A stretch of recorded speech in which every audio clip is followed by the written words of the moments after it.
प्रभु का वचनों में हम 32 पद से पढ़ेंगे और 43 तक पढ़ेंगे। लूका लिखित सुसमाचार 23 अध्याय 32 से 43 मैं पढ़ना चाहूंगा। वे अन्य दो मनुष्यों को भी जो कुकर्मी थे उसके साथ घात करने को ले चले, यानी कि यीशु मसीह का साथ और कुकर्मी, दो कुकर्मियों को क्रूस पे चढ़ाने के लिए ले जा रहे। जब वे उस जगह जिसे खोपड़ी कहते हैं पहुंचा तो उन्होंने वहां उसे और उन कुकर्मियों को भी, एक को दाहिनी और दूसरे को बाईं ओर क्रूस पर चढ़ाया। तब यीशु ने कहा, हे पिता, इन्हें क्षमा कर, क्योंकि ये जानते नहीं कि क्या कर रहे हैं। और उन्होंने चिट्ठियां डालकर उसके कपड़े बांट लिए।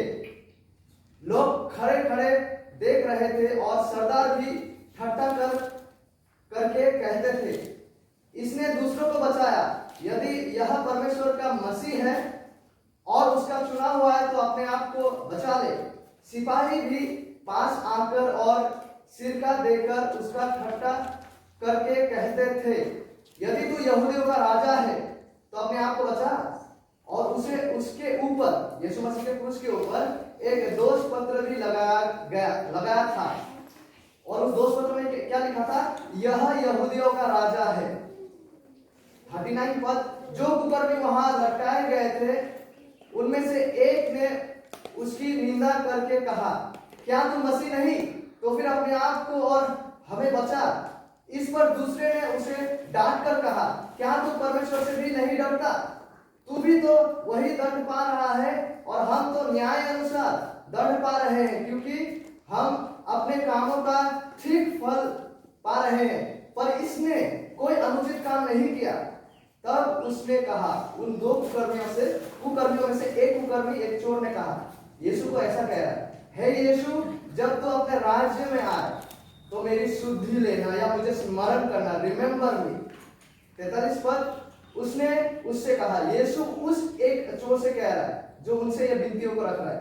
यीशु कहता है, मैं तुझसे सच कहता हूं कि आज ही तू मेरे साथ स्वर्गलोक में होगा। यह परमेश्वर का वचन है। और क्रूस में जब यीशु मसीह को लटकाया जा रहा था ना, तो जब हम सुसमाचारों को पढ़ते हैं 7 बानियों को हम देख पाते हैं। इससे पहले भी वो क्षमा करने के बात को कह रहा है नहीं? क्रूस पे जब लटकाया जा रहा था 7 वचन को यीशु मसीह बोलते हैं। तो उन 7 वचनों में से ये दूसरा वचन है जिसको यीशु मसीह बोल रहा है, जो यीशु मसीह इस चोर का विनती के उत्तर में वो इन बातों को कह रहा है, जिसको हम 43 वर्ष में देख पाते हैं।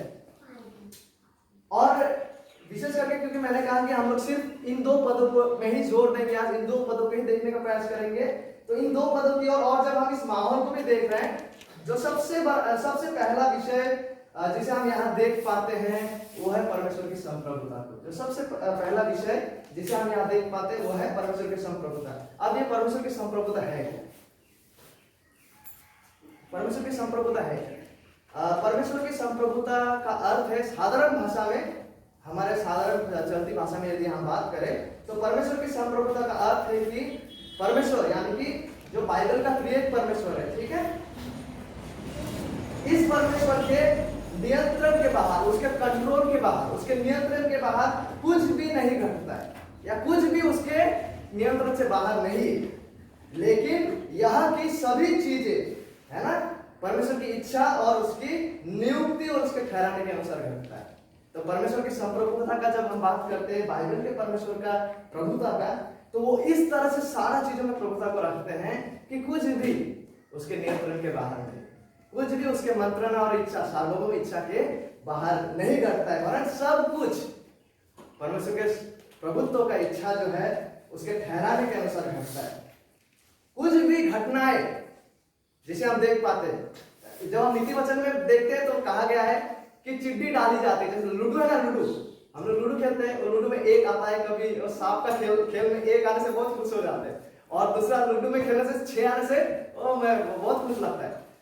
तो ऐसे ही नीति वचन का लेखक कहता है कि चिट्ठी डाली जाती है, ऐसे लूडो का गोटी जैसा वो फेंका जाता है, लेकिन उनमें से एक आएगा ना, 2 आएगा ना, 3 आएगा, वो भी परमेश्वर के द्वारा ठहराएगा। हम लोग को तो लगता है ना कि चलो भाई, ये जिसका लक अच्छा है, जिसका तकदीर अच्छा है, उसमें चलो उसको अच्छा नंबर मिल जाएगा फेंकने से। लेकिन बाइबल कहता है कि वो तक जो हमको लगता है कि ये तो मतलब चलो लक के ऊपर निर्भर करता है, लेकिन ऐसा नहीं है। कुछ भी चीजें लक के ऊपर नहीं, लेकिन सारा चीजें जो है परमेश्वर के नियंत्रण के अधीन में है। चार्ल्स स्पर्जन नामक एक प्रचारक थे, उनको प्रचारकों का राजकुमार कहते हैं। उन्होंने एक बार परमेश्वर के संप्रभुता को के बारे में ऐसा कहा था कि जब हम अपना सफाई जब करते हैं ना, जब चादर वगैरह को उठा के सफाई करते हैं तो कुछ धूल उड़ रहा होता है, कभी कभी देख पाते हैं ना, जो सूरज जब आता है खिड़कियों में दिखाई देता है, छोटा छोटा छोटा दाना धूल उड़ता है। जब बाइक भी जाता है धूल उड़ते हैं ना, छोटा छोटा पार्टिकल्स उड़ते हैं। स्पर्जन कहता है कि वो धूल में से जो सबसे छोटा जो हिस्सा भी है वो भी स्वतंत्रता से नहीं चल रहा है, वरन परमेश्वर का संप्रभुता के अधीन। मती भी ऐसा ही कहता है कि हमारा एक बाल भी बाका नहीं होता, एक भी चिड़िया जो है वो पेड़ से नीचे नहीं गिर सकता परमेश्वर की संप्रभुता। तो उसी तरह से जब हम इस घटना को देख रहे हैं, विशेष करके यीशु मसीह का मारा जाना और उसके दोनों तरफ चोर को क्रूसीफिक्स किया जाना और जो भी घटना यहाँ पे घट रहा है, जिसको मैंने अभी भी पढ़े, यहाँ पर भी हम सबसे पहले परमेश्वर के संप्रभुता को देख पा रहे, क्योंकि ये कोई दुर्भाग्य नहीं है कि यीशु मसीह को दो चोरों के बीच में लटकाया जा रहा है। ऐसा नहीं है कि यीशु मसीह का भाग्य खराब था, नसीब खराब था, इसलिए उसको दो कुकर्म, इतना पवित्र जन को दो कुकर्मियों के बीच में क्रूस पे चढ़ाएगा, नहीं, ऐसा बिल्कुल भी नहीं। लेकिन सारा बातें जो है, जो उस समय यरूशलेम में गोलगता में भी घट रहा था, वो सारा चीजें परमेश्वर के नियंत्रण के अधीन था और परमेश्वर के सार्वभौम इच्छा के अनुसार घट रहा था। ठीक है, ये अद्भुत लग सकता है लेकिन ये सच है। आइए इन पदों को पढ़ते हैं इसकी पुष्टि करने के लिए। प्रेरितों का कार्य 4 अध्याय 27 से 28 पद। मैं पढ़ना चाहूंगा प्रेरितों का कार्य 4 अध्याय 27 से 28 पद। लिखा हुआ है, क्योंकि सचमुच तेरे सेवक यीशु के विरोध में जिसका तूने अभिषेक किया, हेरोदस और पुन्तियुस पिलातुस भी अन्य जातियों और इस्राएलियों के साथ इस नगर में इकट्ठे हुए कि जो कुछ पहले से तेरी सामर्थ्य और मति से ठहराया था वही करे। ठीक है, जब पुन्तियुस पिलातुस, हेरोदस और बाकी सारे जाति एकत्रित होकर यीशु मसीह को क्रूस पे चढ़ा है, उसका लेफ्ट और राइट में कुकर्मियों को चढ़ा है, बाइबल हमसे क्या कहता है यहाँ पे, ये क्यों घटा 28 पद, कि जो कुछ पहले से तेरी सामर्थ्य यानी कि यहोवा के सामर्थ्य और मति से ठहरा था वही करे। ठीक है, जो घट रहा था वहां पे उसके ऊपर भी परमेश्वर का नियंत्रण था। उस दिन गोलगता में जो घट रहा था ये कोई संजोग से नहीं घटा, it was not an accidental case, it happened according to the plan and purposes of God. और जब हम ऐसे, आपको जाना नहीं है वहां पे, कुछ पदों को मैं ऐसे बता दूंगा। जैसे 53 अध्याय में भी जब आप पढ़ते 12 पद में आप देख पाते हैं, वह यानी कि उस मसीहा के बारे में बताया जा रहा है, वो यहोवा के दास, यहोवा के सेवक, वह अपराधियों के संग गिना गया। तो ये कोई संजोग की बात नहीं जब यीशु मसीह को अपराधियों के संग गिना गया। क्यों? क्योंकि परमेश्वर ने पहले ही यह तय कर लिया था कि यीशु मसीह को अपराधियों के संग गिना जाएगा। और प्रेरितों का कार्य का लेखक कहता है कि ये सारा घटनाएं जो घट रहा था, जो लोग इतना एकत्रित हो रहे हैं, वो भी वहां भी परमेश्वर सार्वभौम, परमेश्वर के संप्रभुता को हम देख पाते हैं। और विशेषकर जब आज हम परमेश्वर की संप्रभुता की बात कर रहे हैं और इन पदों में हम जब आते हैं तो यहाँ पे हम विशेषकर उद्धार में परमेश्वर की संप्रभुता को देख पाते हैं। ठीक है, उद्धार में हम परमेश्वर के संप्रभुता को देख पाते हैं और साथ ही साथ यहाँ पे हम मनुष्य के कर्तव्य को भी देख पाते हैं। इसका मतलब क्या है?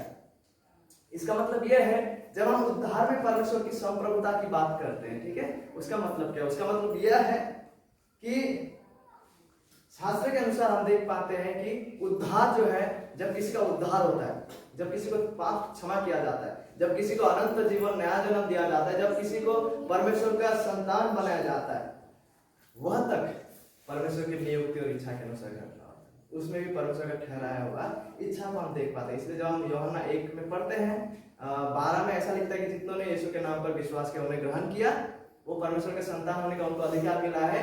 जो उसके बाद 13 पद में हम देख पाते हैं कनेक्ट, वो क्यों घटा? वो लहू से नहीं, मनुष्य की इच्छा से नहीं, लेकिन परमेश्वर की इच्छा से। ठीक है, तो उद्धार में भी परमेश्वर सर्वभौम है, परमेश्वर प्रभुत्व को रखते हैं। इसका मतलब परमेश्वर जिन किसी को बचाना चाहे, जब भी वो बचाना चाहे, वो अपने संप्रभुता से बचाने में सक्षम है। इसलिए यीशु मसीह कहते हैं एक जगह, ठीक है, यूहन्ना में जब हम पढ़ते हैं, यीशु मसीह कहते हैं कि कोई उसके पास नहीं आ सकता या फिर उसको विश्वास नहीं कर सकता है जब तक ना पिता उस व्यक्ति को यीशु मसीह का पास लेके आए। तो परमेश्वर इस तरह से वो सार्वभौम है। लेकिन साथ ही साथ यह भी सच है, जब हम उद्धार की बात करते हैं, यह भी सच है कि परमेश्वर उद्धार के ऊपर प्रभुत्व रखते हैं, कि जैसे परमेश्वर चाहते हैं वैसा उद्धार प्रदान करते हैं। लेकिन साथ ही साथ हमें यह भी जानना है कि यह बात भी सच है और ये दोनों समान सत्य है बाइबल में। ठीक है, जैसा रेल का पटरी होता है ना, दोनों एक साथ में जाता है, ये दोनों सत्य समान है। सबसे पहला कि परमेश्वर उद्धार के ऊपर प्रभुत्व रखते हैं, वो जैसे जब चाहे उद्धार प्रदान करते हैं। लेकिन साथ ही साथ यह भी सच है, कौन सा बात सच है, कि जो इंसान यीशु में विश्वास करता है वो उद्धार पाता है। ठीक है, परमेश्वर प्रभुत्व रखते हैं, इसका मतलब इंसान का जिम्मेवारी खत्म नहीं हो जाता है। उद्धार के लिए इंसान को यीशु में विश्वास करना है।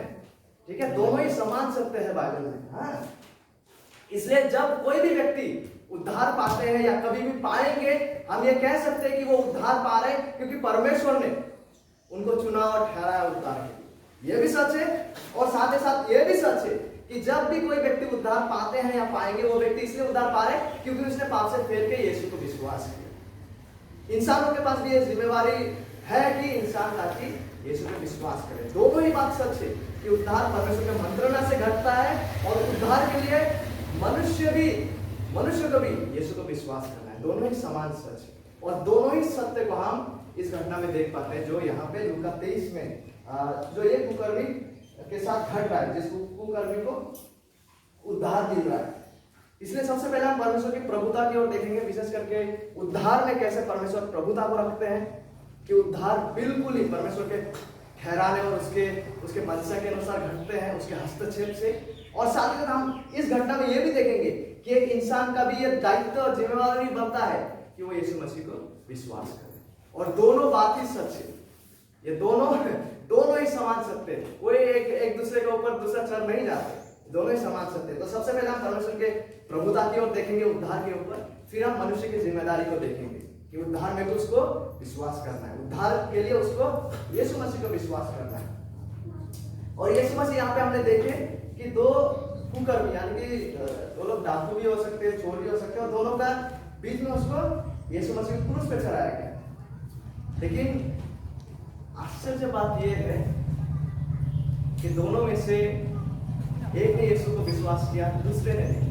ठीक है, दोनों में से एक ने विश्वास किया, दूसरे ने नहीं। दोनों ही कुकर्मी जो थे, एक ही समय और स्थान पे लोगों को क्रूस पे चढ़ाया जा रहा था यीशु के साथ, और दोनों ही कुकर्मी यीशु के समान दूरी पर थे। ठीक है, दोनों ही कुकर्मी यीशु के समान दूरी पर थे, और दोनों ही कुकर्मी इतने समय से जो यरूशलेम से लोग चल के आ रहे थे क्रूस बोक के यीशु के साथ, कभी सीमोन आके क्रूस को उठाया, ये सारा चीजों का गवाह दोनों ही कुकर्मी हुए। बोथ वे देयर, जब ये सारा घटनाएं घट रहे थे, इतना मतलब कुछ घंटों से, दोनों इस चीज का गवाह है। दोनों ने यीशु मसीह का सर के ऊपर जो वो बोर्ड टांगा हुआ था कि यीशु यहूदियों का राजा है, दोनों ही कुकर्मी ने उसको देखा। ठीक है, और दोनों ही मारा जा रहा था, और दोनों का ही आखिरी दिन था उस समय, और दोनों को ही उद्धार की आवश्यकता था। लेकिन उसके बावजूद उसमें से केवल एक ने जीवन पाया, दूसरे ने। उनमें से केवल एक ने पापों से पश्चाताप किया और यीशु पे विश्वास किया, एक ने, उनमें से एक ने यीशु मसीह के करुणा के लिए विनती की और जीवन पाए, यीशु मसीह का राज्य में प्रवेश किया। लेकिन दूसरे ने, why, what is the reason? दोनों के समान अवसर मिला, लेकिन एक व्यक्ति क्यों भिन्न हो गया? एक ने स्वीकारा, एक ने विश्वास किया, दूसरे ने नहीं। इसका क्या जवाब हो सकता है? इसका जवाब केवल ये कि यहाँ पे आप परमेश्वर के प्रभुत्व को देख पाते हो। यदि किसी का आँख खुला हो, इसलिए क्योंकि परमेश्वर ने हस्तक्षेप किया। God opened his eyes to see the reality of Christ. एक ही सत्य को आज हम देख पाते हैं संसार में भी, जब सुसमाचार को बांटा जाता है भिन्न भिन्न जगह में, भिन्न भिन्न राज्यों में, हम देख पाते हैं कि एक ही सुसमाचार को सुनने वालों में से कोई है जो अपना मन को कठोर कर लेता है, रिजेक्ट करता है, पथरीली भूमि जैसा वो व्यक्ति बन जाता है, या कांटा बन जंगल जैसा, या रास्ता में दाना फेंका जैसा है।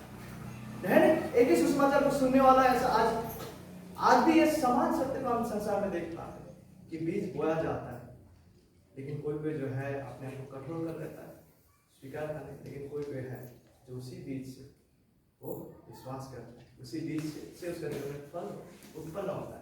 वही सूर्य का किरण जो बर्फ को पिघलाते हैं कीचड़ उसी सूरज का किरण से कठोर बन जाते हैं। इसका मुख्य वजह क्या हो सकता है? जिस सत्य को हम यहाँ भी देख पाते, क्या हो सकता है इसका कारण? कि एक ही उपदेश, एक ही सुसमाचार का सत्य को कोई सुनते हैं, अपनाते, विश्वास करते, लेकिन कोई जो है वो सुसमाचार के प्रति कठोर हो जाते हैं, यीशु मसीह को त्याग देते हैं। परमेश्वर के राज्य के सुसमाचार किसी पर प्रकाशित किया जाता है और किसी पर ये प्रकाशित नहीं होता है। क्या हो सकता है इसका कारण?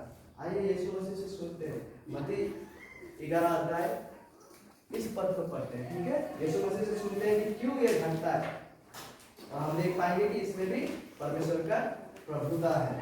मत्ती 11 अध्याय 25 और 26 पद से पढ़ना चाहूंगा। मत्ती 11 अध्याय 25 और 26 पद लिखा हुआ है। उसी समय यीशु ने कहा, यीशु मसीह पिता से कह रहा है, हे पिता, स्वर्ग और पृथ्वी के प्रभु, मैं तेरा धन्यवाद करता हूं कि तूने इन बातों को, माने परमेश्वर का राज्य का सुसमाचार की बातों को ज्ञानियों और समझदारों से छिपा रखा। किसने छिपाया? परमेश्वर ने छिपाया। किससे? ज्ञानी और समझदार। ये ज्ञानी और समझदार कौन है? ये वो लोग हैं जो नम्र होके, आत्मा में दीन होके प्रभु के पास नहीं आते हैं। ये वो लोग हैं जो उद्धार का मार्ग को अपना बलबूते पे, अपना प्रयास से कमाने का प्रयास कर रहे हैं या उसमें लगा हुआ है। तो यीशु मसीह कहता है कि हे पिता, स्वर्ग और पृथ्वी के प्रभु। देखिए यहाँ पे वो प्रभुत्व परमेश्वर का प्रभुत्व की बातों को कर रहा है। मैं तेरा धन्यवाद करता हूँ कि तूने इन बातों को, परमेश्वर का राज्य का सुसमाचार की बातों को ज्ञानी और समझदारों से छिपा लिया और बालकों पर प्रकट किया है। परमेश्वर ने बालकों पर प्रकट किया, मतलब जो आत्मा में दीन होके, मत्ती 5 जब हम उपदेश बाहरी उपदेश को देखते हैं, वो जो आत्मा में दीन होके शोक विलाप करके प्रभु के पास आते हैं, ऐसा बालकों पर प्रकट किया है। क्यों? वाई 26 पद कहता है, हाँ हे पिता, क्योंकि तुझे यही अच्छा लगा। ठीक है, तो इसका एक मतलब श्रेय जाता है परमेश्वर की प्रभुता के ऊपर, उसके संप्रभुता के ऊपर। परमेश्वर उद्धार के ऊपर प्रभुता को रखते हैं। उसके बावजूद यह भी सच है कि उद्धार के लिए मनुष्य की ओर से एक जिम्मेदारी है कि हम यीशु पर विश्वास करें। परमेश्वर की इस तरह की प्रभुता मनुष्य को विश्वास करना है, उस बात को रद्द नहीं कर देता है। परमेश्वर की प्रभुता इंसानी जिम्मेदारी को रद्द नहीं कर देता है। ये दोनों ही समान सत्य है। हालांकि इन दोनों का मिलन कैसा होता है संपूर्ण रूप से हम शायद नहीं समझ पाएंगे, लेकिन परमेश्वर का मन में ये सारा चीजें सटीक है। It's already settled in God's mind, क्योंकि उनका कार्य करने का जो राह है हमसे बहुत ऊंचा है। भले इन दोनों सत्य को, ये इसका मिलन कैसा होता है, इसको हार्मोनाइज कैसे करेंगे कि एक तरफ परमेश्वर बोलते वचन हम देख पाते हैं कि परमेश्वर उद्धार के ऊपर प्रभुता को रखते हैं, वो किसी से छिपाते, किसी में प्रकाश करते हैं, और साथ ही साथ मनुष्य को भी विश्वास कर रहे हैं। ये जिम्मेदारी मनुष्य का भी है। इन दोनों सत्य का मिलन कैसा होगा, मतलब शायद हम इसको पूरी तरह से नहीं समझ पाएंगे, लेकिन दोनों ही सच है कि उद्धार इसलिए हो रहा है क्योंकि परमेश्वर ने चुन लिया उसकी इच्छा में प्रकाश करने के लिए, और ये भी सच है कि उद्धार इसलिए घट रहा है क्योंकि मनुष्य ने पाप से फिर के यीशु पर विश्वास किया। दोनों ही समान सत्य है, और इसलिए जिम्मेदारी दिया गया है और आदेश भी दिया गया कि हम सुसमाचार को हर एक राष्ट्र में जाकर प्रचार करें, हर एक प्रजाति, हर एक लोगों को। और जो उनमें से जो कोई सुसमाचार का आमंत्रण को सुन के यीशु मसीह के पास आएगा विश्वास के द्वारा, बाइबल आपसे कहता है कि यीशु मसीह उसे कभी भी नहीं निकालेगा। लेकिन साथ ही साथ हमें इस बात को भी मानना है, वी मस्ट एक्नॉलेज दिस, कि आखिरकार जब बीज को बोया जाता है ना, वो बीज किस तरह से अंकुरित होगा, कैसा वो फलवत होगा, ये सारा चीजें आखिरकार परमेश्वर के हाथों में। समवेयर और द अदर हमको इस सत्य को ये एक्नॉलेज करना है कि ये जिम्मेदारी दिया गया है कि हम बीज को बोए हर जगह राष्ट्र में जाए, लेकिन आखिरकार ये भी सच है कि वो बीज जब फलवत होते हैं वो इसलिए होते हैं क्योंकि यहोवा उसे फलवत। तो हम उद्धार में परमेश्वर के संप्रभुता को देख पाते हैं। और जब हम हमारे इस एक कुकर्मी, दो कुकर्मी में से एक कुकर्मी जो उद्धार पाते, उसका हृदय परिवर्तन और उद्धार की ओर जब हम दृष्टि लगाते, हम देख पाते कि उसका उद्धार जो है ना एक ऐसा समय में घट रहा है। ठीक है, ये इनका एक जहां पर एक उद्धार घट रहा है, दो कुकर्मियों से एक कुकर्मी, वो कुकर्मी, एक कुकर्मी का उद्धार जब घट रहा है, जरा देखिए उसका वचन में हम देख पाते कि उसका उद्धार जो है एक ऐसा समय में घट रहा है जब वहां पे बाहरी रूप से यीशु मसीह बहुत कमजोर प्रतीत हो रहे हैं कि स्वयं यीशु मसीह भी माना जा रहा है वहां पे उसके बगल। तो उनका उद्धार एक ऐसा समय में हो रहा है जब मानो कि बाहर से ऐसा प्रतीत हो रहा है कि यीशु मसीह के पास तो अब सामर्थ्य है ही नहीं, ना खुद को बचाने का ना दूसरा किसी को। ठीक है, इस सत्य घटना में सबसे पहला ये बात तो हम यहां देख पाते हैं। और इस चोर ने स्वयं यीशु मसीह को रास्ते भर में देखा कि यीशु मसीह क्रूस उठाते उठाते थक गए थे, इसलिए सिमोन को बीच में क्रूस उठाना पड़ा। क्रूस की बोझ में यीशु मसीह दबे हुए थे। यीशु बाहरी रूप से बहुत असहाय और आशाहीन नजर आ रहे थे लोगों के दृष्टि में। ऐसा प्रतीत होता है कि यीशु के शत्रु लोग यीशु के ऊपर विजय पा रहे हैं, है कि नहीं, जब ये घटना घट रहा है। और यीशु के अधिकतर करीब जो मित्र लोग थे, उसके शिष्य लोग एक समय पहले लापता हो गया। इस समय में केवल ही कुछ थे, अधिकतर यीशु मसीह के जो करीबी मित्र पतरस लोग जैसे लोग थे, वो लोग पता नहीं कहां उनको त्याग के वो चले गए। और मनुष्य के नजरों में जब किसी को क्रूस में ऐसा चढ़ाया जा रहा है, लोग देख के नहीं कहेगा कि अरे मसीहा है। लोगों के नजर में उस समय में यह सबसे घिनौना व्यक्ति को क्रूस पे चढ़ाया जाता था, पता है। और ये तो दूर की बात है कि कोई क्रूस पे चढ़ा हुआ व्यक्ति को राजा के रूप में स्वीकार, वरन वो लोग इसे जो काट पे लटकाया जाता है वो अभिशाप के नजर से देखा जा रहा। तो जरा सोचिए इस सर्कमस्टेंसेस को। यीशु मसीह ऐसा एक माहौल में और सिचुएशन में था जो बाहर रूप से ऐसा लग रहा था कि वो बहुत कमजोर है, वो तो खुद को भी नहीं बचा पाएंगे, दूसरे को बचाने की बात तो दूर की बात। और साथ ही साथ यीशु मसीह क्रूस पे चढ़ाया जा रहा था। ये कोई मसीहा का चिन्ह नहीं था उस समय लोगों के अनुसार। कोई भी लोग ऐसा देख के नहीं बोले कि देखो मसीहा है, लेकिन वो अभिशाप जन है। इस दृष्टि से लोग ताकते थे उस समय। यीशु अब वो यीशु प्रतीत नहीं हो रहा था जो एक समय में मृतकों को जिलाया था, क्योंकि वो खुद इस समय मारा जा रहा। जो यीशु पर विश्वास किए थे वे लोग तक इस समय में संदेह में पड़े हुए। They begin to doubt। और इस समय उन भीड़ों में से कोई एक नहीं था, कोई एक जन ऐसा नहीं था जो यीशु मसीह की ओर ताक कर कहे, ये देखो परमेश्वर का मेमना जो जगत का पाप को उठा ले जा रहा है। कोई नहीं था, नॉट ए सिंगल पर्सन जो इस क्रूस पे मारा जा रहा है यीशु को देखकर कहे कि देखो ये परमेश्वर का मेमना है, या फिर ये कहे कि देखो हमारा मसीहा जो हमारे पापों के स्थान पर मारा जा रहा है। इन सभी के बावजूद, इन सारे परिस्थितियों के बावजूद, इन सारे इम्पॉसिबिलिटीज नजर आ रहे हैं, चीजों असंभव नजर आ रहे हैं चीजों के बावजूद, ये कैसा संभव हुआ? जिन बातों को मैंने अभी रखा, इन सारे असंभव नजर आ रहा चीजों की ओर दृष्टि लगाते हुए ये कैसा तो फिर संभव हुआ कि मरते हुए एक चोर ने मरता हुआ यीशु में अपना उद्धार करता और राजा को ढूंढ पाया। How was it possible? जब ऐसा नजर आ रहा था कि यीशु को खुद को नहीं बचा सकेगा, जब ऐसा नजर आ रहा था कि ये तो बहुत कमजोर पड़ गया, जब ऐसा नजर आ रहा था कि देखो अभिशाप जन को उसमें लटकाया जा रहा है, राजा को नहीं, मसीहा को नहीं, तो फिर ये कैसा संभव हुआ कि उन दो कुकर्मियों से मारा जाता हुआ कुकर्मियों में से एक ने इसी चित्रण दृश्य के द्वारा इस क्रूसीफिक्स यीशु में अपना मसीहा और राजा को तलाश पाया? हाउ वाज इट पॉसिबल कि लहू बहता हुआ यीशु को, क्रूस पे चढ़ाया हुआ यीशु को जब इस एक कुकर्मी ने देखा तो उसने यीशु मसीह में राजा और परमेश्वर को देख पाया? How was it possible? कैसा संभव हुआ?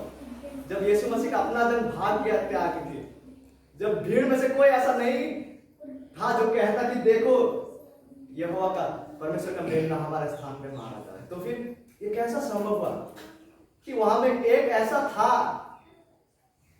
जो यीशु मसीह के बगल में मारा जा रहा है, उसने यीशु मसीह में राजा और परमेश्वर को देख पाया? हाउ वाज इट पॉसिबल कि उसने यीशु मसीह का राजा का गुण को पहचाना, यीशु मसीह का प्रभुत्व का गुण को पहचाना। How was it possible? इसका सारा श्रेय केवल इसी बात पर जाता है क्योंकि जीवित परमेश्वर ने उसके हृदय के आंखों को खोला कि वो यीशु मसीह को पहचाना।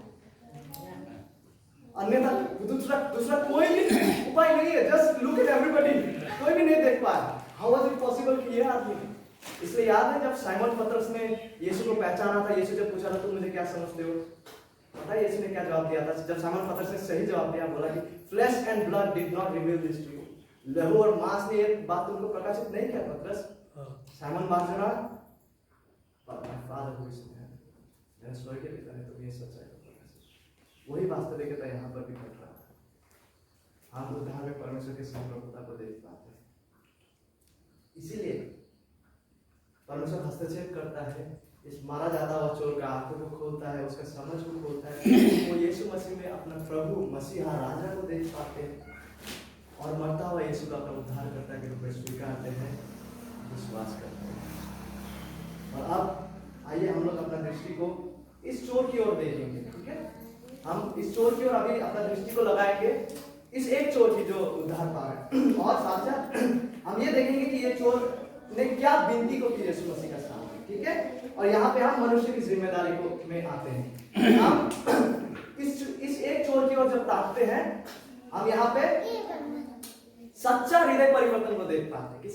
कई बार हम लोग बात करते हैं कि सच्चा हृदय परिवर्तन कैसा होता है, सच्चा विश्वास जो है, सच्चा मन परिवर्तन वो दिखने में कैसा होता है, उसका अर्थ को हम यहाँ देख पाते हैं। ठीक है, इस घटना में विशेष करके 42-43 पद में हम सच्चा हृदय परिवर्तन यानी सच्चा मन फिरा और सच्चा विश्वास को हम यहाँ देख पाते हैं। सबसे पहले सच्चा मन फिरा। सच्चा मन फिरा, जब किसी का सच्चा हृदय परिवर्तन होता है ना, उसमें दो बातें शामिल होता है। उसका हृदय परिवर्तित होता है कैसे? वो पाप से फेरने लगता है, मन फिरा उसके जीवन में होता है, साथ ही साथ वो यीशु मसीह में विश्वास करने लगता है। और जब ये सच किसी का जीवन में घटता है, यही है उसका जीवन का हृदय परिवर्तन। तो यहाँ पे सबसे पहले हम सच्चा मन फिराव को देख पाते हैं। सच्चा मन फिराव है क्या? जब हम सच्चा मन फिराव के बारे में सोचने लगते हैं और अध्ययन करने लगते हैं, हम देख पाते हैं कि ये एक मन का परिवर्तन है, मन का चेंज ऑफ माइंड कहते हैं इसको। ठीक है, और साथ ही साथ जब कोई व्यक्ति अपने पापों के प्रति शोकित होता है, ईश्वर भक्ति का शोक जिसको पौलुस कहते हैं कोरिन्थियों में, और जिसका बात को यीशु मसीह मत्ती 5 में कहते हैं, धन्य है वे जो शोक मनाते। तो ये सच्चा मन फिराव में सबसे ये महत्वपूर्ण बातें शामिल है कि उसका माइंड जो है वो बदल जाता है। जैसा फॉर एग्जांपल पौलुस क्या माइंडसेट लेके जा रहा था दमस्कस का रास्ता में जब वो जा रहा था, ये मसीही लोग जो है मेरा दुश्मन है, यीशु मसीह जो है वो ब्लास्फेमर है, सिर्फ मतलब सबसे घिनौना नजर में वो देखता था। ठीक है, वो लोग आज भी है जो इस नजर से देखते हैं यीशु मसीह को। लेकिन जब वो दमस्कस के रास्ते में जा रहा था, क्या हुआ? उसका मन परिवर्तन हुआ, उसका जीवन में मन फिराव प्रवेश किया। क्या हुआ? जब उसने उस रोशनी से मुलाकात हुआ, उसका संपूर्ण विचारधारा ही बदल गया। जिसको वो शत्रु समझ रहा था, अभी वो उसका भाई लोग निकला। जिसको वो ब्लास्फेमर समझ रहा था, वो उसका प्रभु निकला। समझ रहा है? पूरा उसका सोच विचारधारा ही बदल गया। तो there is change of mind. मन फिराव में जो होता है, इसी तरह से एक व्यक्ति का जो है संपूर्ण दृष्टिकोण और नजरिया ही बदल जाते हैं यीशु मसीह के प्रति, शास्त्र का यीशु मसीह के प्रति, उनके वचनों के प्रति। ठीक है, और वो व्यक्ति जो है अपना पाप को भी पहचान पाते हैं और पाप के प्रति शोक, वो दुख बना लगता है अपने पापों के प्रति। इसको ईश्वर भक्ति का शोक कहते हैं। लेकिन साथ ही साथ इस चोर के जीवन में हम और एक खूबी को देख पाते हैं, और वो ये है कि ये चोर जो है वो इस बात को समझने लग रहा है यहाँ पे कि परमेश्वर कौन है। ठीक है, वो इस बात का एहसास उसको होने लग रहा है कि परमेश्वर कौन है, और इस बात का भी एहसास उसको होने लग रहा था कि वो खुद कौन है। तो मन फिराव में ये भी होता है। तो इस बात को जानने के लिए हम लोग इससे 2 पद पहले को पढ़ेंगे। ठीक है, हम देखेंगे कि ये मारा जाता हुआ चोर का किस तरह से मन फिराव होता था। लूका 23 अध्याय 40 और 42 पद को पढ़ते हैं।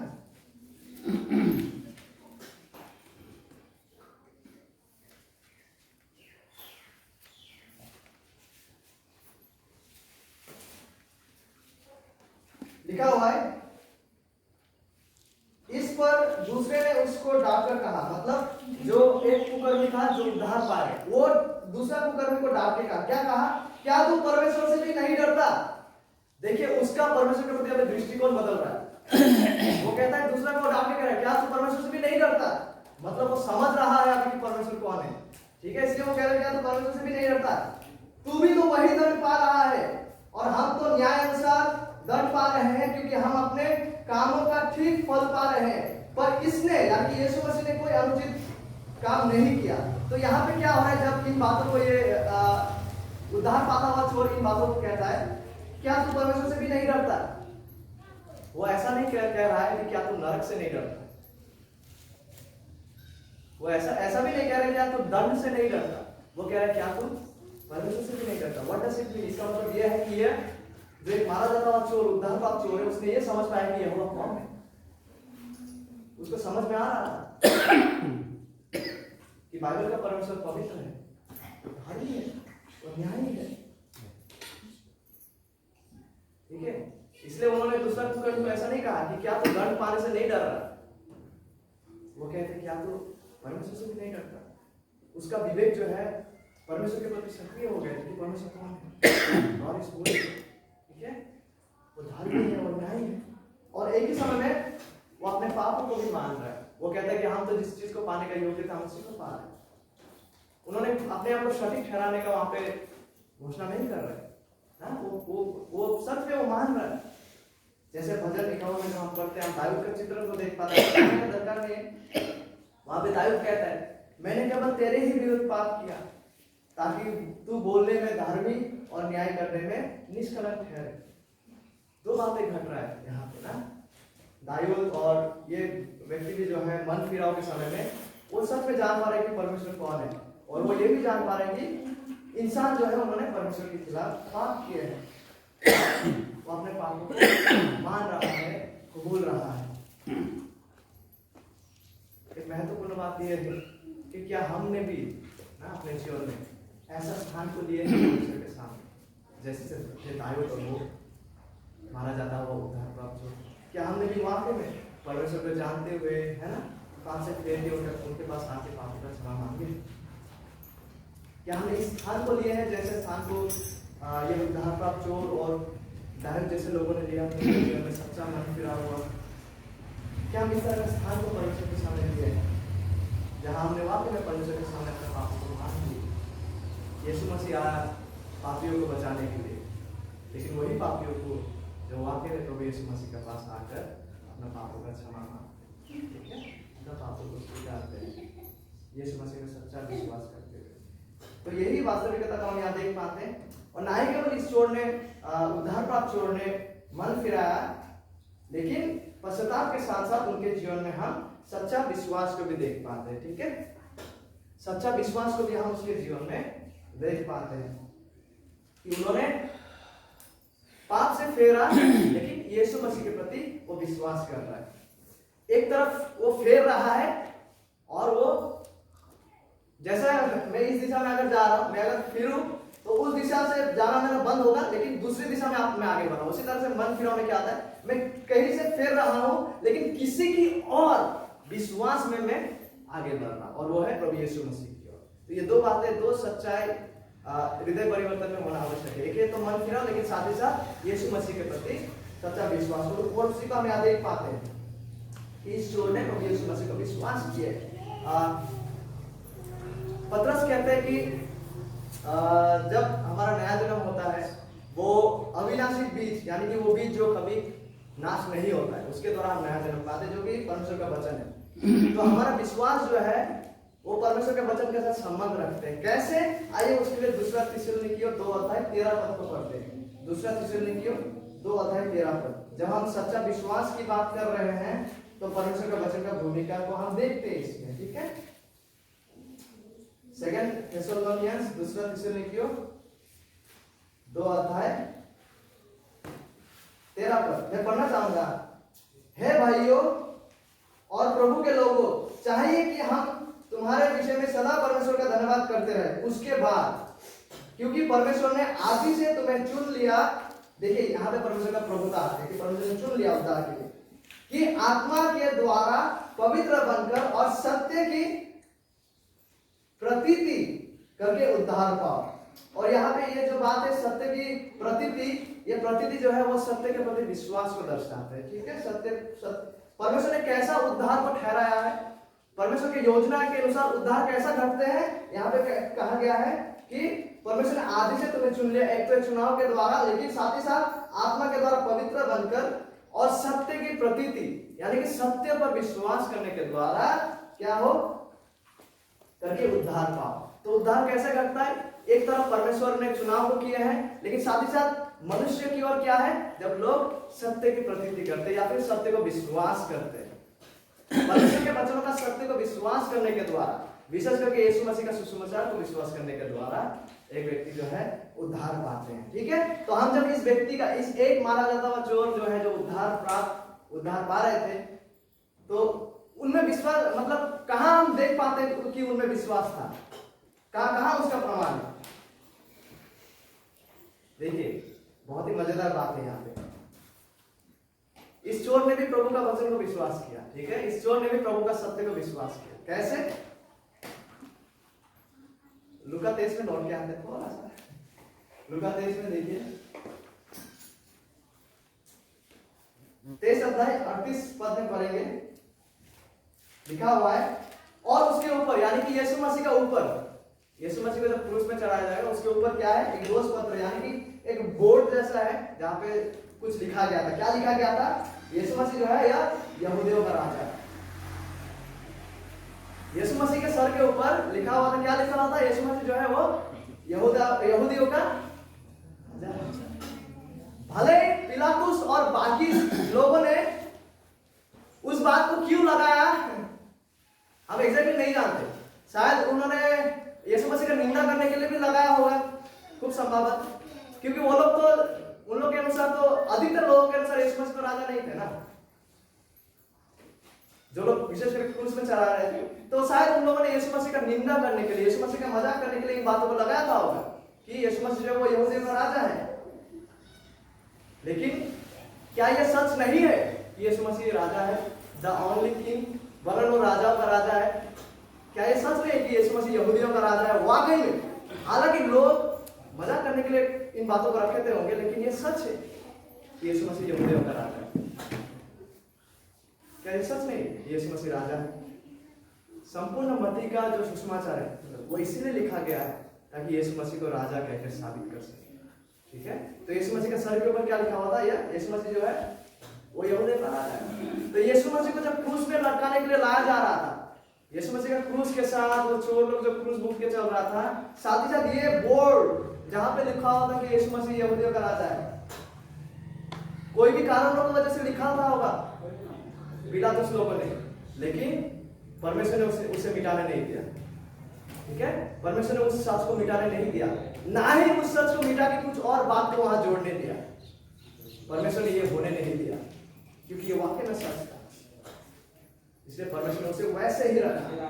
और जब वो उस क्रूस को उठाते हुए आ रहा था, चोर लोग आजू बाजू में था, साथ ही साथ ये बोर्ड भी वहां पे था।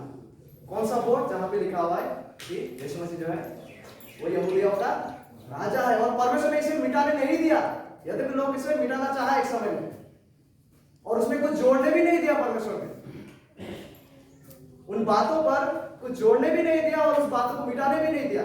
वो वहां पे लिखा होता है यहूदियों का राजा यीशु मसीह जो है वो यहूदियों का राजा है। और उस बोर्ड को भी क्रूस के साथ साथ साथ साथ गोलगाता तक उस संपूर्ण राह में लेके आया गया। और कहीं ना कहीं उस राह चलते समय या फिर क्रूस पे लटकाते समय कहीं ना कहीं एक क्षण या कुछ क्षण ऐसे थे, हम इसे वचन के आधार पर मान सकते हैं कि एक ऐसा समय था जब उस क्रूस को भूख रहा था, और क्रूस के सामने जो लिखा हुआ है उस बोर्ड को कि ये यहूदियों का राजा है, उसको भी जब लिया जा रहा था तो चोर लोग के आजू बाजू में तो था।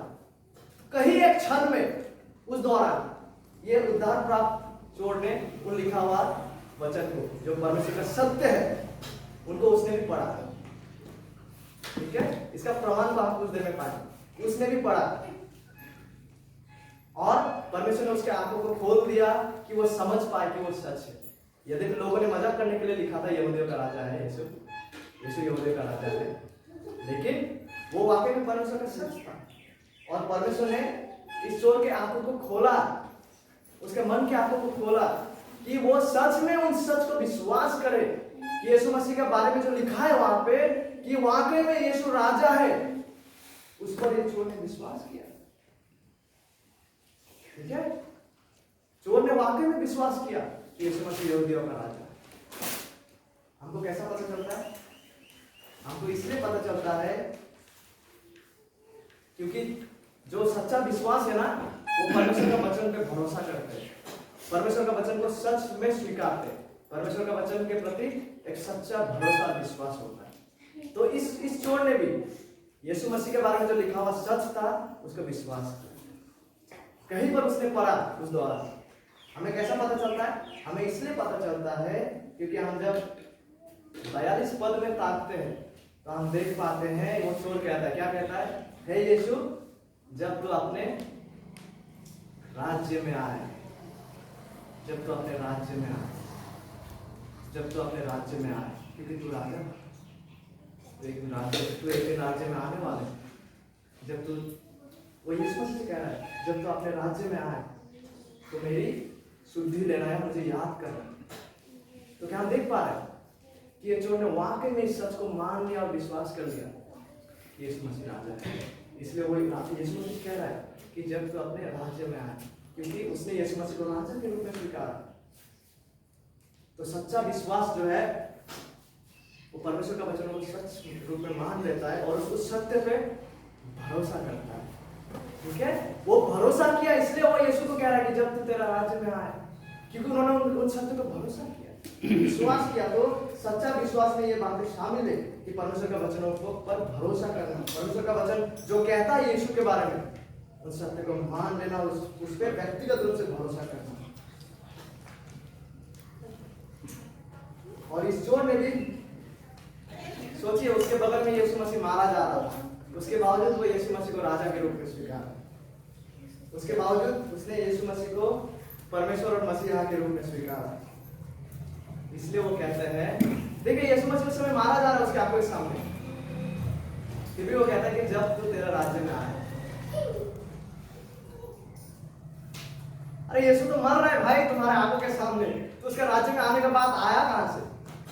क्योंकि उन्होंने वाकई में विश्वास किया कि ये मसीहा है, ये राजा है। वो इस हद तक उसने विश्वास किया कि यीशु मसीह परमेश्वर है। उसे इतना बाइबल का संपूर्ण समझ नहीं होने पर भी इतना विश्वास उसमें था कि वो जानता था कि ये एक दिन पुनरुत्थित होकर वापस आएगा। इसलिए उसने क्या कहा? जब तू तेरा राज्य में आए। सच्चा विश्वास इस तरह से यीशु मसीह के पुनरुत्थान को भी विश्वास करते हैं। जरा सोचिए, यीशु मसीह उसके आंखों के सामने मारा जा रहा था, फिर कैसे यह संभव हुआ कि वो बोल रहे कि जब तू तेरा राज्य में आए? बिकॉज उसने विश्वास किया, ना ही केवल यीशु को राजा के रूप में, वरन यह व्यक्ति आज अगर मारा भी गया तो और वो एक दिन अपना राज्य में आए। और वो कहता है कि जब तो अपने राज्य में आए, जब तो अपने राज्य को संपूर्ण रीति से स्थापित करे, मुझे स्मरण करना, मुझे याद करना, मुझे शुद्धि लेना। और ये शुद्धि लेना, देखिए शुद्धि लेने का वो बात को कर रहा है, रिमेंबर मी वो कह रहा है। वो नहीं कह रहा है कि प्रभु मुझे बचा ले, मुझे क्षमा कर या मुझे मदद कर। हालांकि शुद्धि लेना शब्द में ये सारा चीजें भी आ जाते हैं। ठीक है, remember me includes all of this things, कि मुझे बचा ले, मुझे क्षमा कर। लेकिन वो क्यों कह रहा है कि मुझे मेरा शुद्धि लेना, रिमेंबर मी? वो यीशु मसीह के हृदय की और अपना चाहत को रख रहा है, क्योंकि वो एक ऐसा व्यक्ति बनना चाह रहा है जो वाकई में ना ही केवल यीशु मसीह से क्षमा प्राप्त है, ना ही केवल यीशु मसीह से मदद प्राप्त है, लेकिन वो व्यक्ति जो यीशु मसीह द्वारा याद किया गया है। ठीक है, वो एक ऐसा व्यक्ति होना चाहता है जो यीशु मसीह का हृदय में बसते।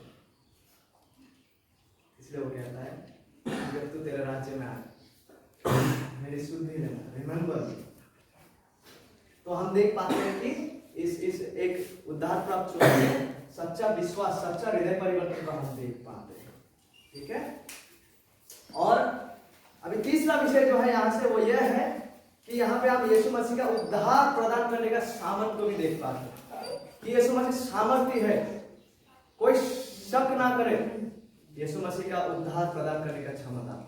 इस सच्चाई को भी हम यहाँ देख पाते हैं लूका 23 का 43 में यीशु मसीह कहता है, यीशु ने उससे कहा, उस मारा जाता हुआ चोर जो उसको विनती कर रहा था उससे कहा, मैं तुझसे सच कहता हूं, यीशु मसीह कहता है, मैं तुझसे सच कहता हूं कि आज ही तू मेरे साथ स्वर्गलोक पे होगा, कि आज ही। डियर फ्रेंड्स, आज ही, ऐसा नहीं कि जब मेरे पास पुनरुत्थान का सामर्थ्य आएगा। आज ही मतलब कब? जब स्वयं यीशु मसीह कमजोर था वहां पे शारीरिक रूप से, जब स्वयं यीशु मसीह मारा जा रहा था, जब ऐसा प्रतीत हो रहा था कि यीशु मसीह बहुत कमजोर हो गया था, है नहीं, लहू बह रहा था। वो परमेश्वर होने के साथ साथ वो इंसान भी थे, लेकिन वैसा एक कमजोर प्रतीत हुआ स्थिति में भी यीशु मसीह क्या कहते हैं, आज ही तो मेरे साथ स्वर्गलोक में। यहाँ पे आप यीशु मसीह का उद्धार प्रदान करने का जो आश्चर्यजनक सामर्थ्य है उसको देख पाते हैं। यीशु मसीह ऐसा नहीं कहता है कि तुम्हारा ज्यादा देर हो गया है आने में, तुम पृथ्वी में बहुत मजा कर लिए हो बेटा, ये तुम्हारे दरवाजा बंद हो गया, बहुत लेट हो गया। देखिए, जब तक किसी का जीवन में सांस चल रहा है ना, तब तक हम उसके लिए आशा कर सकते हैं, तब तक हम उसके लिए आशा कर सकते हैं और समाचार उनके साथ बांट सकते हैं। ठीक है, यीशु मसीह ने उनको ऐसा नहीं कहा कि तुम्हारा पाप में ही तुम मर जाओ भाई, तुम्हारा बहुत देरी हो गया, तुम बहुत पापी स्थिति से जीवन जिए ना, ऐसा नहीं कहा। लेकिन यीशु मसीह ऐसा प्रतिज्ञा करते, जब हम यूहन्ना 6 में पढ़ते हैं, यीशु मसीह कहता है, जो कुछ पिता मुझे देते हैं वो सब मेरे पास आएगा, और जो मेरे पास आएगा उसे मैं कभी ना निकालूंगा। यीशु मसीह कहता है, जो इस तरह से सच्चा विश्वास और मन फिराव के साथ उसके पास आएगा, यीशु उसको कभी नहीं निकालेगा, चाहे वो उस व्यक्ति का आखिरी क्षण ही क्यों ना हो। तो ये एक उद्धार प्राप्त माना जाता हुआ चोर जब पश्चातापी हृदय लेकर, ठीक है, मन फिराव हृदय लेकर सच्चा विश्वास के द्वारा यीशु मसीह का पास आते हैं, हम देख पाते यीशु से नहीं भगाते हैं। यहाँ पे साथ ही साथ यीशु बाहर नहीं निकालते हैं जो उसके पास इस तरह से आते हैं, तो सच है। लेकिन जरा सोचिए इस परिस्थिति को कि यीशु मसीह खुद उस समय उसका शरीर से लहू बह रहा है, वो खुद मारा जा रहा है और अभिशाप मृत्यु को यीशु मसीह मर रहा है, उसके बावजूद उसके पास उस समय, आज ही यानी कि उस समय जब वो अभिशाप रूप से मारा जा रहा, उस समय भी उसके पास उद्धार प्रदान करने का आश्चर्यजनक सामर्थ्य है। इसलिए आप कभी भी उद्धार पर प्रदान करने का सामर्थ्य जो यीशु मसीह का है उस पर संदेह ना करें। वो प्रत्येक जन जो उस पर सच्चा विश्वास के द्वारा आते हैं, उद्धार प्रदान करने के सामर्थ्य इस माइटी टू सेव।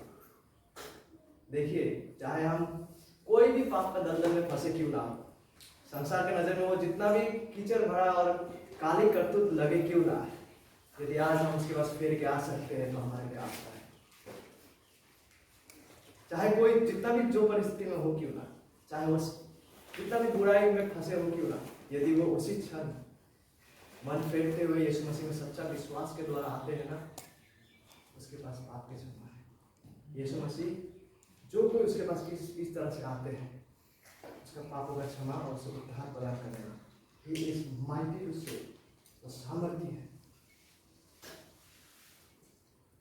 यीशु मसीह ने उद्धार किया उस चोर को, वो कहता है आज ही जब यीशु मसीह मारा जा रहा था, ठीक है, उसी समय when he seemed very weak, यीशु मसीह उस समय, आज ही, not tomorrow, day after tomorrow, आज ही जब वो मारा जा रहा, यदि यीशु मसीह उस समय उद्धार प्रदान करने के लिए सामर्थ्य है जब वो मारा जा रहा था, तो कितना ना अधिक आज जब वो पुनरुत्थित होकर स्वर्ग में विराजमान।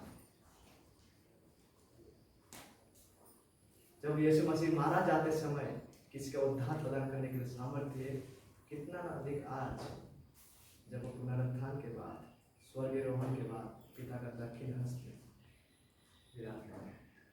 He is mighty to save। लेकिन यह है कि हम उसके पास आए सच्चा विश्वास के द्वारा, फेरते हुए अपने पापों से। और चौथा विषय जो है, इसकी ओर आगे बढ़ते हैं। यहाँ पे हम, ठीक है, कौन सा विषय को देख लिए? परमेश्वर का संप्रभुता को देख लिए सबसे पहले, और विशेषकर उद्धार में परमेश्वर प्रभुता को रखते हैं।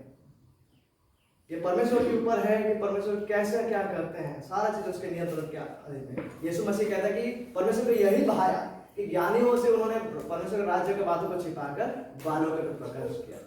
ठीक है, तो उद्धार में परमेश्वर के संप्रभुता को हम देख पाते हैं। और संपूर्ण यीशु मसीह के साथ जो भी वहां हो रहा था उसका क्रूस से मारा जाना, सारा चीजें परमेश्वर के नियंत्रण के अधीन में था, परमेश्वर के ठहराने जाने के द्वारा घटना।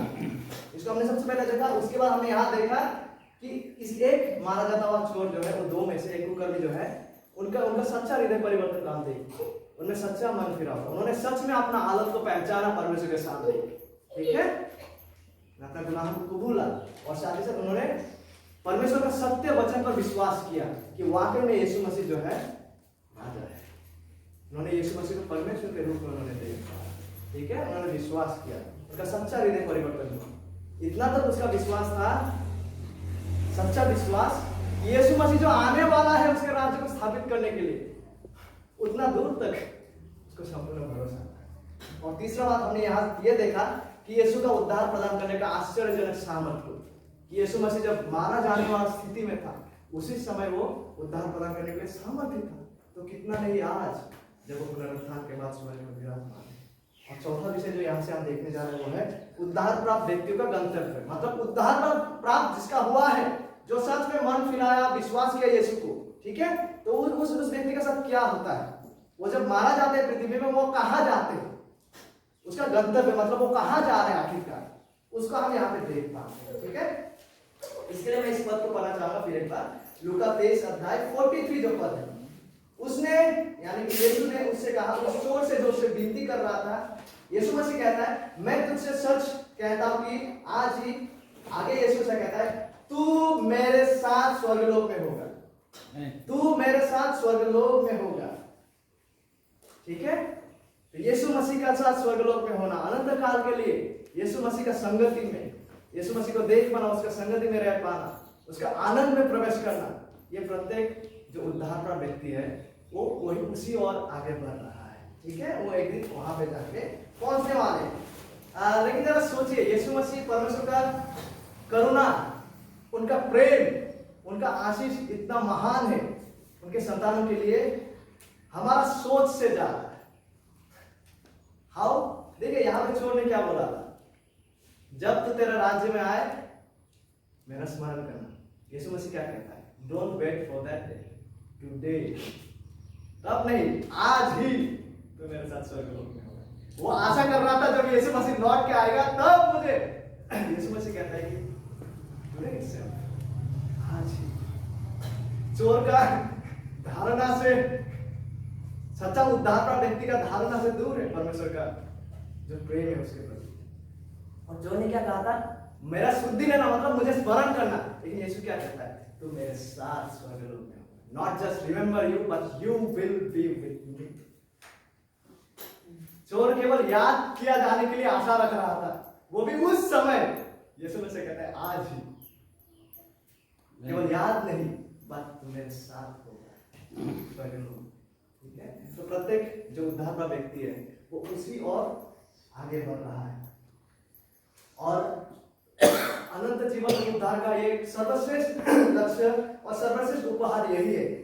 क्या है, यीशु मसीह का साथ रह पाने का अवसर, यीशु मसीह का महिमा, उसका सुंदरता, उसका गुणों को देखकर अनंत काल के लिए उसका आनंद और संगति में प्रवेश करना, ठीक है, greatest gift of eternal life.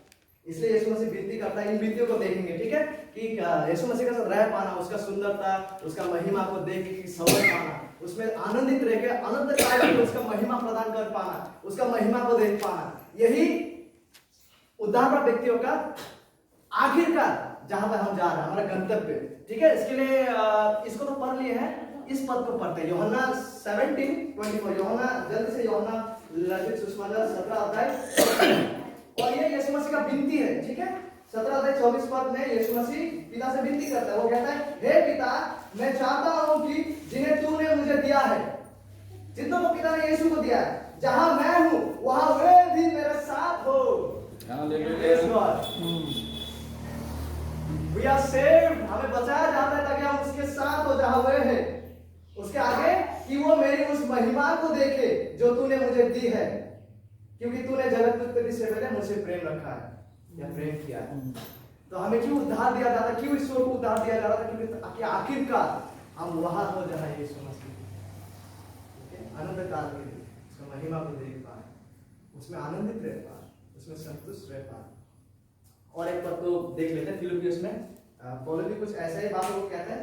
Philippians 3 अध्याय, बहुत जल्द से इन पदों को पढ़ना चाहूंगा। 3 अध्याय 7 में पौलुस कहते हैं, परंतु जो जो बातें मेरे लाभ की थी उन्हीं को मैंने मसीह के कारण हानि समझ लिया है, वरन मैं अपने प्रभु यीशु मसीह की पहचान की उत्तमता के सामने, प्रभु यीशु मसीह की पहचान की उत्तमता के कारण सब बातों को हानि समझता हूँ, जिसके कारण मैंने सब वस्तुओं की हानि उठाई और उन्हें पूरा समझता हूँ, जिनसे मैं मसीह को प्राप्त करूं। पौलुस का भी यही लक्ष्य था, ताकि वो मसीह को प्राप्त करे और यीशु मसीह का पहचान की उत्तमता के सामने, यीशु मसीह का व्यक्ति के सामने उसे कहता कि जो कुछ मेरा लाभ का था, जैसे इमेजिन उन्होंने उन सब को हानि समझा, लॉस समझा, गार्बेज समझा।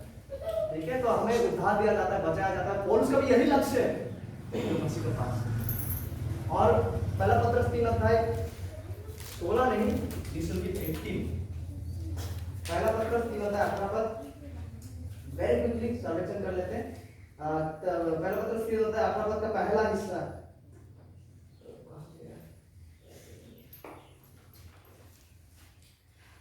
फर्स्ट पीटर चैप्टर 3 वर्स 18 का पहला, इसलिए कि मसीह ने भी अर्थात अधर्मियों के लिए धर्मी ने पापों के कारण एक बार दुख उठाया, ताकि हमें परमेश्वर के पास पहुंचाए। ठीक है, ताकि हमें परमेश्वर के पास पहुंचाए। तो यीशु मसीह मारा गया अधर्मी लोगों के लिए, हमें बचाने के लिए। क्यों? ताकि हमें परमेश्वर के पास पहुंचाए। तो उद्धार का व्यक्ति का गंतव्य क्या है? आखिरकार यीशु मसीह जहां है वहां यीशु मसीह का घर रहना।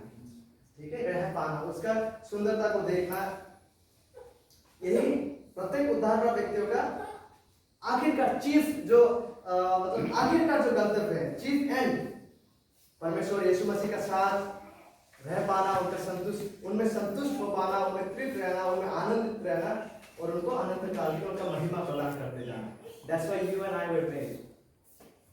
इसलिए आपको मैंने सृष्टि किया गया ताकि आप परमेश्वर में आनंदित, संतुष्ट और तृप्त रहे, उनका संगति का मिठास को अनुभव करके, उसका आनंद भरा संगति का आनंद को उपलब्ध करके, ताकि हम अनंत काल तक उसकी महिमा करते रहें। That's why you and I were made. इसलिए आप और हमको सृष्टि किया गया, इसलिए आप और हमको उद्धार दिया गया। ठीक है, और प्रत्येक सच्चा विश्वासी जब इस पृथ्वी को छोड़ के जाते हैं, ठीक है, वो आत्मा में तुरंत यीशु मसीह का साथ उनको उपस्थिति में होते हैं। ठीक है, तुरंत। लेकिन एक गौर करने वाला बात यह है कि केवल सच्चा विश्वासी जो यीशु को सच में विश्वास किया है, मन फेर के ना, केवल वही लोग यहाँ पे जा पाते हैं जहाँ यीशु है। केवल वही लोग यीशु मसीह का आनंद में प्रवेश करते हैं। लेकिन यदि कोई व्यक्ति अपरिपक्व स्थिति में रहता है, ठीक है, यदि कोई व्यक्ति यीशु मसीह को त्याग देता है, उस पर विश्वास नहीं करता है, वो व्यक्ति लोग यहाँ नहीं पहुँचते हैं। यीशु मसीह के अनुसार वो लोग ऐसी जगह में पहुँचते हैं जिसको नरक कहते हैं। ठीक है, तो यीशु मसीह का साथ रह पाने का अवसर केवल उन्हीं का है जो वाकई में यीशु मसीह को विश्वास किए हैं, मन परिवर्तन करते हैं। इसलिए माय डियर फ्रेंड्स, मेरे प्रिय भाई बहनों, यदि आज पृथ्वी में आपका और मेरा आखिरी दिन रहता, अगर मुझे हम लोग आज एक ऐसा दिन होता जहाँ मानिए कि हम लोग का आखिरी दिन हो, तो फिर मारा जाने के बाद हम कहाँ जाते? Where would you go after you die? In this moment, हम पृथ्वी छोड़ना पड़ता है, कहाँ जाएंगे? क्या हम उस जगह जाएंगे जहाँ ये उद्धार प्राप्त हो गया था? क्या हमको इस बात का आश्वासन है कि हम वाकई में यीशु के साथ रहेंगे? क्योंकि हमने वाकई में पाप से फेरते हुए यीशु को विश्वास किया। और यदि हम में से कोई है तो आज तक इस रूप से यीशु के पास नहीं आए हैं, ठीक है, यदि हम में से कोई है जो आज तक पाप से फेरते हुए ना, अगर यीशु को सच्चा विश्वास नहीं किए हैं, तो अभी आइए यीशु के पास, अभी आइए और उनको विश्वास कीजिए। हम जो पाप से दबे हुए लोग हैं, हम यीशु मसीह को सच्चा विश्वास करते हुए उनके पास आए, और यीशु मसीह सच्चा आनंद, ठीक है, विश्राम को प्रदान करते हैं। तो आखिरकार सवाल ये है कि यदि आज हम लोग आखिरी दिन होता, तो हम क्या हम वाकई में प्रभु के साथ उनकी उपस्थिति में होते?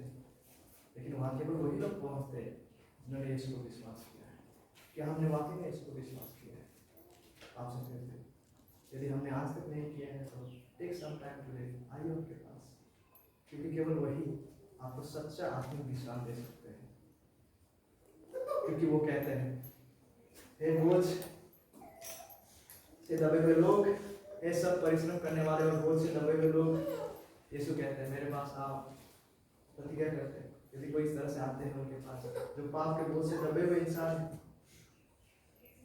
परिश्रम करने वाले और बोझ से दबे हुए लोगों को यीशु कहता है कि आमंत्रण है कि हम उसके पास आए। यीशु कहता है मेरे पास आओ, कि आज आप यीशु मसीह के पास आए। यदि हमने वाकई में इस पाप का बोझ